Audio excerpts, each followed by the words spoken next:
南部落大水雨已經造成災情，這2天呢，這屏東的大漢山累積雨量超過728毫米。行政院長杜英泰下晡也和地方首長視訊正要災情，也強調講，就算這防災勘災經費受到總預算調整影響，中央有關會盡全力來支持地方。另外呢，這3點的風台也當日晚間咯，如果上緊拜三，就發布海上警報。台北市也講無排除評估風台警備價。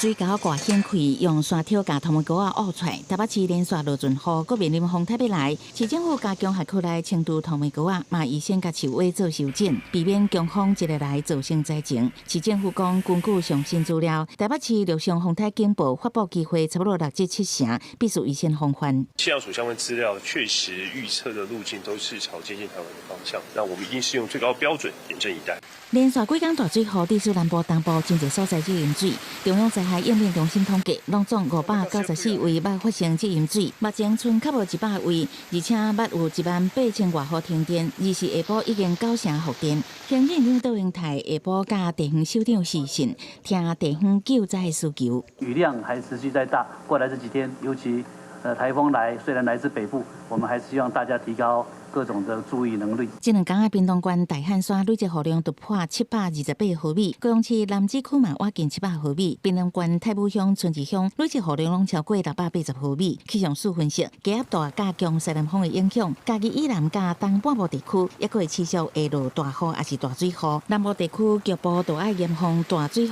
等級以上的大雨。海峽這邊這個西南風，以及台灣東邊這一個偏南風到東南風的這個強風軸的話，都還是落在台灣附近哦，所以基本上在這一個台灣附近的一個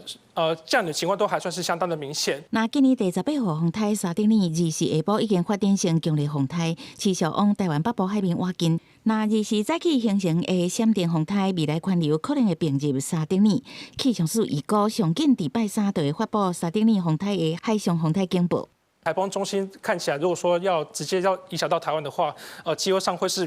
比較偏低一點點。在禮拜4跟禮拜5這2天，其實會是影響台灣最明顯的一個時候。根據國家災害中心回警，各國對沙丁尼風台路線預報愈來愈成。風台佇通過琉球海密了後往西南西移動。氣象署分析，風台路線受到北方太平洋高壓主導，也有台灣附近大氣壓大影響，離台灣外遠也有變數，影響程度也無同，請民眾愛持續注意風台的最新消息。記者綜合報道。